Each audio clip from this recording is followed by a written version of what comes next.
Bom, então esse é um vídeo resposta a uma resposta, né, do físico e astrônomo brasileiro Marcelo Gleiser, de nós então podermos explicar a questão da origem do universo sem supostamente apelar para uma causa externa ao universo, né, uma primeira causa. E é claro que essa não é a única vez que ele responde essa questão publicamente, né, vamos dizer assim, em linguagem oral. Ele até se aprofunda um pouco mais, vamos dizer assim, nos livros, né? Dança do Universo e Criação Imperfeita. Mas, enfim, eu vou estar trazendo também essas outras respostas e tomando elas cumulativamente, respondendo também aquilo que ele sintetiza nessa resposta a essa entrevista, onde ele também interage da mesma forma com o assunto em outras entrevistas, né? Por exemplo, mais atuais também é o Canal Livre, que eu acabei tendo que remover aqui do canal por questões de que eu chamei de cientificista, mas eu creio que eu estava errado, né, no sentido nominal da coisa. Por isso depois eu vou regravar sem essa parte, etc. Bom, então vamos aqui primeiro a resposta do Marcelo Gleiser e depois eu vou comentá-la. 1,7 bilhões de anos, toda a matéria do universo, todas as galáxias, as estrelas, etc., estavam concentradas num volume mínimo.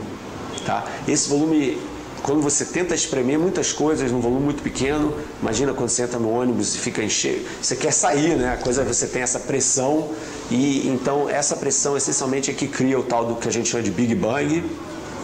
As pessoas sempre perguntam, mas o que existia antes do Big Bang? Não existia nada, não existia nem tempo, entendeu? A noção de que antes, o antes e depois está supondo que existe um tempo que está fluindo. Você chama a primeira causa, né? Eu chamo a questão da primeira causa, aí é que é o problema. Então a gente explica uma porção de coisas, a gente consegue chegar com a ciência de hoje até mais ou menos 1/trilionésimo de segundo depois do Big Bang. Ou seja, a gente consegue reproduzir o passado do universo com alguns problemas, mas de forma geral até 1/trilionésimo. Então 0,1101 segundo depois do Big Bang, que parece que é nada, mas para as partículas da matéria é bastante tempo. Mas então a gente fala, e o resto? E o zero? Né? Como é que a gente chega lá no zero? Aí começa o problema, que é esse problema da primeira causa, que eu chamo de problema da primeira causa, que essencialmente é nós, a maneira como a gente pensa sobre o mundo é muito causa e efeito, causa e efeito. Então, se você vai voltando atrás, né? Ok, qual é a primeira causa? Quer dizer, de onde veio o universo? Então, existem teorias que falam que você não precisa de uma primeira causa. Você pode usar ideias da mecânica quântica, que é a tal parte da física que estuda o comportamento dos átomos e das moléculas e dos componentes dos átomos. E nesse mundo do muito pequeno, tudo flutua, sabe? Nada fica quieto. A gente está aqui quieto na nossa cadeira. Se nós dois fôssemos elétrons, a gente ia estar tremendo, porque o elétron nunca fica parado. Existe o que a gente chama de incerteza. Esse é o tal do princípio da incerteza. Essa incerteza na posição do elétron leva à incerteza na energia do elétron, então a energia também não é precisa. Então, se você reverte esses conceitos até o início do universo, o universo também estava todo agitado, a energia também não era precisa. Então, dessa imprecisão da energia, você pode ter uma flutuação, que é, eventualmente, o espaço que vai virar o universo. Pois bem, então vamos começar do início. Nós percebemos que ele faz parte então da maioria dos cosmólogos que defendem que o universo teve um início, né? Teve um começo. E portanto ele também fala que não faz sentido perguntar o que havia antes do Big Bang, uma vez que não havia tempo, né? E não faz sentido falar de antes do Big Bang. E aí, ele também, na verdade, chega a responder, né, o que teria havido antes do Big Bang, né, que é o nada, né. Então, bom, vamos ver aí, né, parece que Marcelo Gleiser sabe, né, o que tem antes do universo. E bom, ele já, claro, pressupõe o naturalismo, né? E isso não é de maneira nenhuma uma afirmação científica, né? Isso é uma afirmação de um cientista, tá? De que havia nada antes do universo, né? Isso é uma crença metafísica dele, certo? É bom você manter isso claro, né? E é bom você já perceber isso, caso você não tenha percebido, certo? Obviamente ele de maneira nenhuma afirmou isso, né? Eu não quero colocar a palavra na boca do Marcelo, que é um orgulho, né, pro nosso país e tal. Só que o que?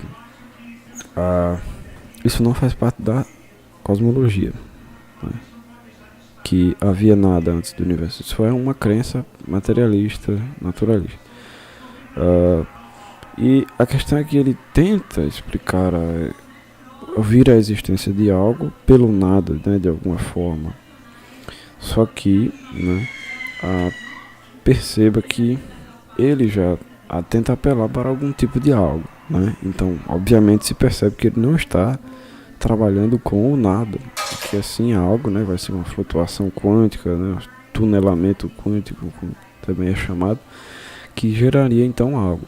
Mas ele não percebe que também essas coisas, como tunelamento quântico e etc., não devem ser eternas no passado, né? E que elas em si mesmas são finitas, assim como o próprio universo, e que a questão da origem do universo, né, não é a origem do universo como o estado original, vamos dizer assim, a origem do estado contemporâneo do universo, mas é a origem do universo atemporalmente, ou seja, uma vez que ele é finito, né, a pergunta não é sobre como ele veio a ser o que ele é hoje, mas por que ele existe, né? E dificilmente você vai encontrar uma resposta nele mesmo, né?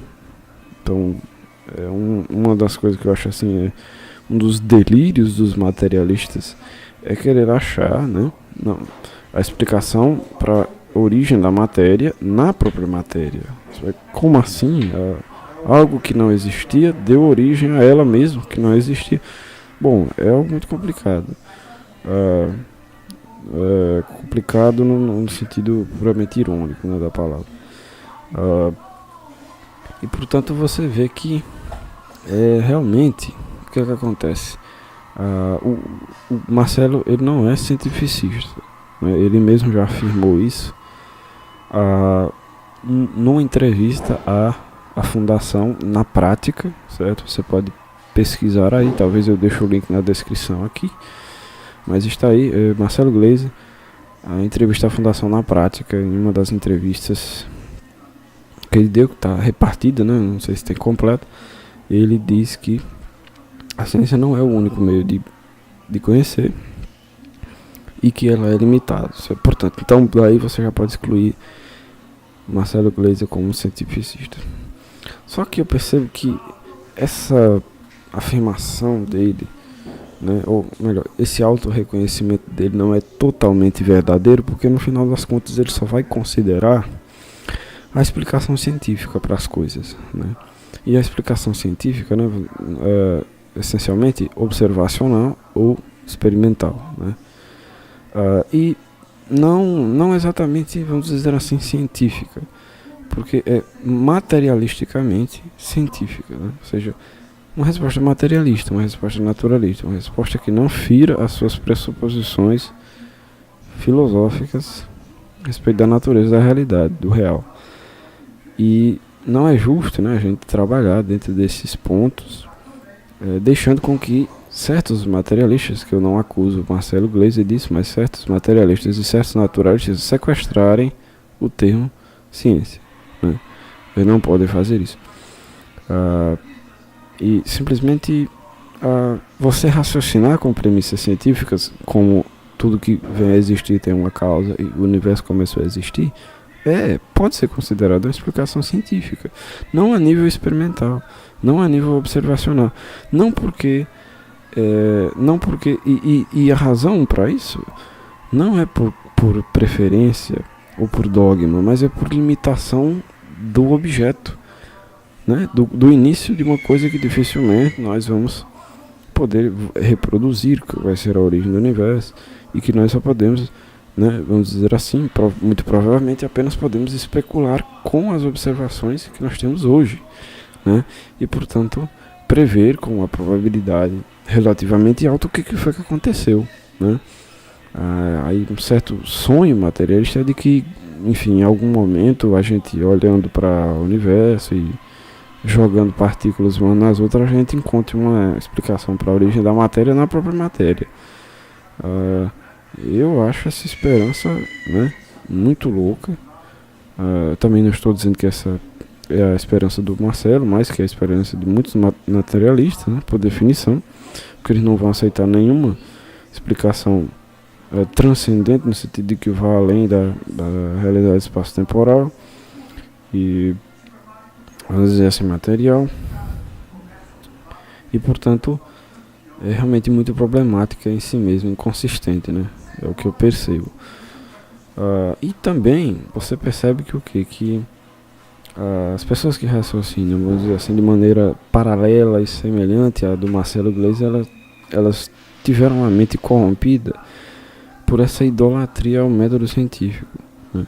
Essa sacralização da prova experimental, e vamos dizer assim, até em lugares onde a prova experimental é difícil, vamos dizer assim, ela é praticamente impossível de ser produzida, né?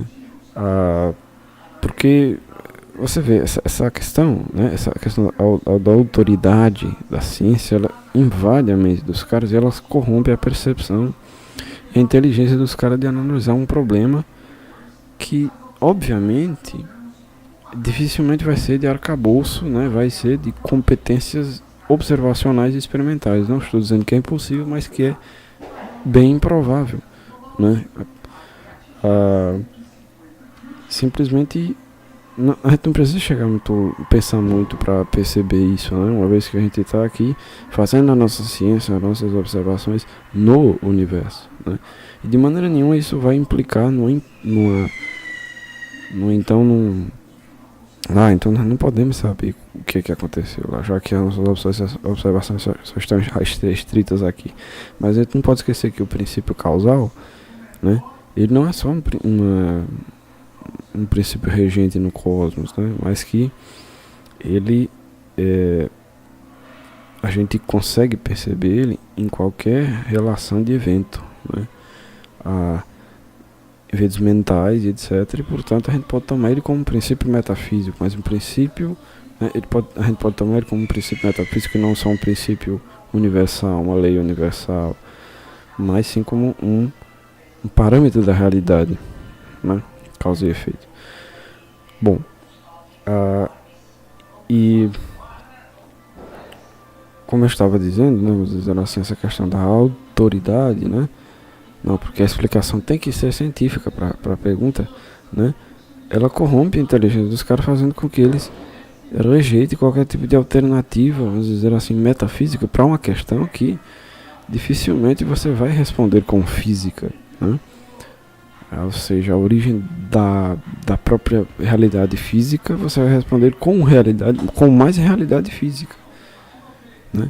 Me parece claro que a explicação tem que ser metafísica. E de novo, né, eles não, vamos dizer assim, de maneira geral, eles não querem uma explicação científica, eles querem uma explicação materialista.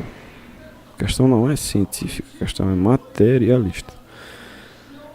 E bom, nesse sentido, eu acho essa posição do Marcelo muito incoerente, né? E deixo aqui as minhas considerações e, enfim, com toda a vontade de contribuir para o nosso conhecimento sobre essa questão, né? E que, com certeza, se o Marcelo quiser responder, eu vou apreciar muito ouvir a resposta dele e das pessoas que pensam como ele sobre essa questão muito interessante, né? Sobre a questão do universo, que dificilmente a gente pode fugir da necessidade de uma causa externa né, vamos dizer assim, em linguagem escolástica, uma primeira causa, né? Esse é o vídeo, que Deus abençoe a sua vida e seus estudos.